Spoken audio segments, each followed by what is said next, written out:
தமிழ்நாடு போக்குவரத்து துறையில் வேலை வாங்கி தருவதான பண மோசடி விவகாரம் தொடர்பாக அமலாக்கத்துறை பதிவு செய்த வழக்கில் முன்னாள் அமைச்சர் செந்தில் பாலாஜி கடந்த ஆண்டு ஜூன் மாதம் 14ஆம் தேதி கைது செய்யப்பட்டார். புழல் சிறையில் இருந்த அவரை தற்பொழுது சுப்ரீம் கோர்ட் ஜாமீன் வழங்கி விடுவித்துள்ளது.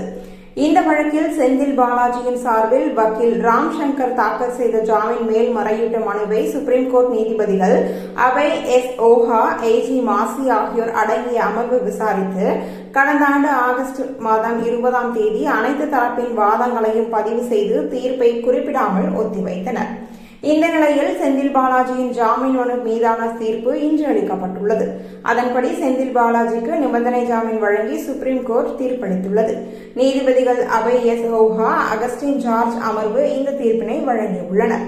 செந்தில் பாலாஜியின் உடல்நிலையை கருத்தில் கொண்டும் ஓராண்டிற்கும் மேலாக சிறையில் இருப்பதாலும் ஜாமீன் வழங்க வேண்டும் என்று செந்தில் பாலாஜியின் தரப்பு கோரிக்கை வைத்திருந்த நிலையில் ஜாமீன் வழங்கப்பட்டுள்ளது.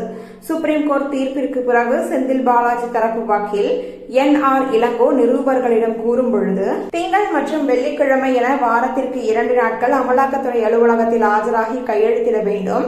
25 லட்சம் ரூபாய்க்கு இருவர் உத்தரவாதம் வழங்க வேண்டும். சாட்சிகளை கலைக்க எந்தவித முயற்சிகளிலும் ஈடுபடக்கூடாது உள்ளிட்ட நிபந்தனைகளுடன் செந்தில் பாலாஜிக்கு ஜாமீன் வழங்கப்பட்டுள்ளது என்று குறிப்பிட்டுள்ளார்.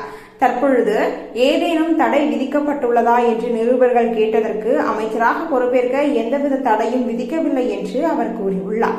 மேலும் இவர் அமைச்சராக செயல்படுவாரா என்பதை நாம் பொறுத்திருந்துதான் பார்க்க வேண்டும்.